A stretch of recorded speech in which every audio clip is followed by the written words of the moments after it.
What's up, everybody? Welcome to the Single Guy FAQ. We're going to be talking about dates today. So what do I do on first dates? Okay. So I made a list of all the stuff that you should do before a date even happens. You should look good, smell good, don't smell too strong, wear deodorant, take a shit, bring condoms, don't go to dinner, make sure it's within walking distance of the place that you live in, okay? I prefer walking distance. If it's close, within 15 minutes or something like that, that's okay too. I wouldn't go any farther than that because then you're really like pushing for things and it's gonna be trouble in the future, okay? Now when you first greet the person, this is usually a pretty awkward scenario. I like to give, a little hug and a kiss on the cheek maybe, see how things are. If she's ready to like make out with you right then, you can do it, but I like to leave things a little bit later because you're basically in dates and in relationships, you want to, even if you start from down here and you end here, it's better than starting from up here and ending, down here.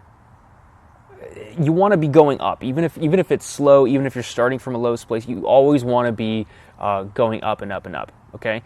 This is, I think, true of, any types of relationships that you're trying to make progress with, because if it's going down, then you're not making progress. And, if things end worse than they started, even if they started pretty well, I think that's worse than things starting not so well and ending pretty good.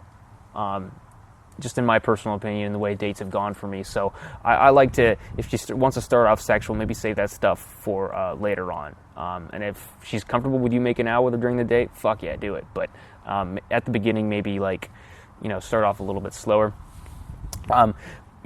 Judge kind of how she is with the hug. So you give her a little bit of a hug. If she's like, this is so uncomfortable, I'm so awkward, I hate it when people touch me, then obviously that's kind of how she is. She's not very touchy-feely yet. Maybe she will be later on, but you're just kind of gauging to see where she's at. And if that's the case, then give her some space for sure, and make sure that she has her space and you're able to continue things further that way. Okay, so you definitely want to dress up a little bit. I usually like to wear a button-up for an event like this. Don't just show up with your random t-shirt. I used to do that a lot, and I got yelled at a few times for showing up on a date dressing like shit. That's what happens when you have a lot of them during the week. So this is the other thing. I wouldn't take them to a fancy dinner, okay? These big expensive date ideas at the beginning of a relationship, they put a little too much pressure on you. And then when you're ordering food, just the restaurant type atmosphere, it's a little awkward. You don't know anything about each other, and you're supposed to have an hour or an hour and a half long conversation with a person, and it's supposed to be fun over dinner. That's a pretty tough thing to do. Unless you're a really good conversationalist, I could probably swing it, and I've done it before, but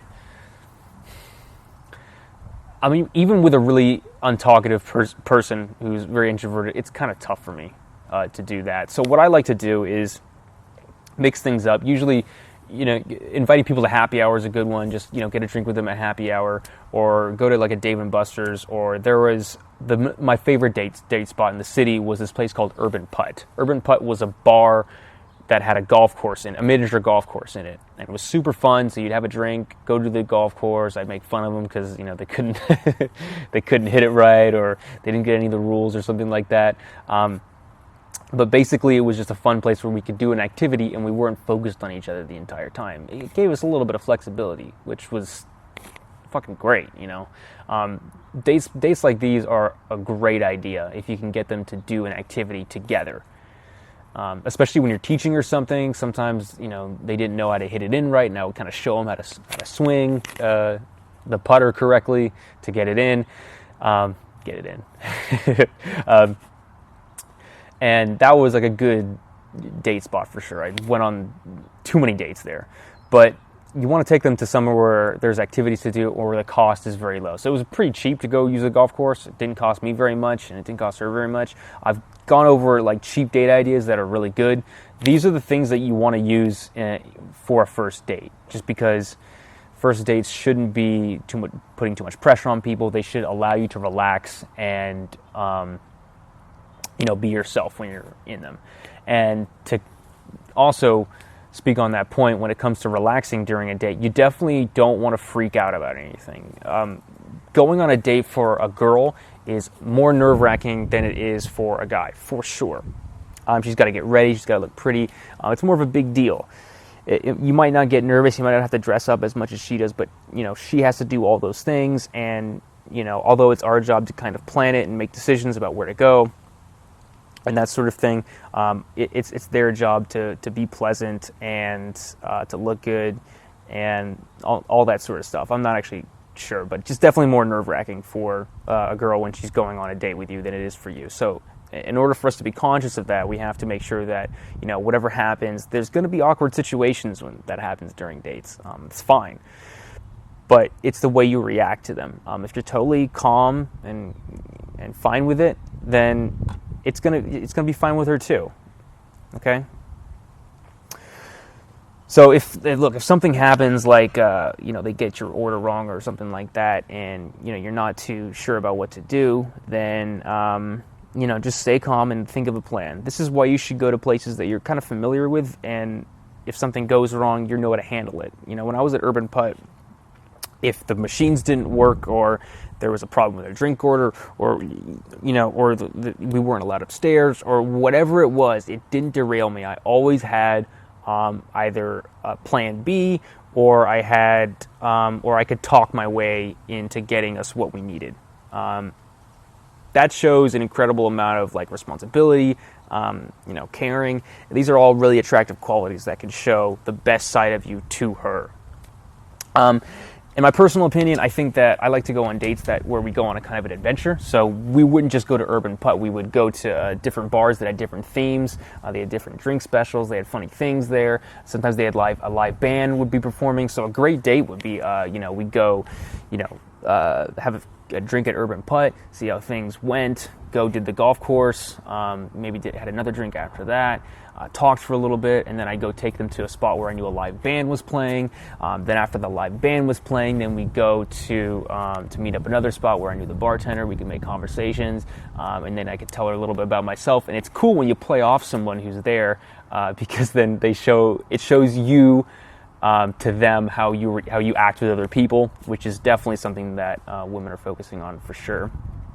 And it also brings up new ideas, and it doesn't put so much pressure on her to have to talk about herself all the time, which you should definitely learn about. I mean, one of the most important skills during a date is listening, for sure. But sometimes I've found that it can be kind of tough at the beginning when you're trying to get someone to open up. So I find the best way to get someone to open up is to open up yourself, maybe tell a little bit more about yourself. And then when she gives you the opportunity to listen to what she has to say, you take that opportunity, you listen to what she has to say, and you remember. So after a first date, or after any date that you should have, you should know a few things about the person. Like, you should know 3 or 4 things about the person that you're on a date with. And if you can't remember those things, it was a shitty date, and she's probably not going to call you back, man. Anyway, so I think that's most of what I have. Hopefully I gave you a good example with the stuff that I use. Obviously, whatever happens, even if she, hated my haircut or something, at the very least, she was going to have fun on a date with me, which is definitely where you want to be at. All right, if you want to know how to sleep with a girl on the first date, I'm definitely going to talk about that in another video. But this was just so you have a good foundation. And if she has a good time, you're able to learn a lot of stuff about her. She feels like you listened, you've appreciated her, and you seem like a cool guy who's responsible and handles his own shit. She's going to give you a text back, and she's going to want to go out with you a second time. So, yeah, that's really all I have to say about it. And I know this is kind of a long video, but first dates can be a little nerve-wracking, so I kind of wanted to take you through what I usually do. Anyway, let me know if you have any questions in the comment section below, if I missed anything, or if you want me to answer another question. I'd be happy to. And good luck out there, you guys.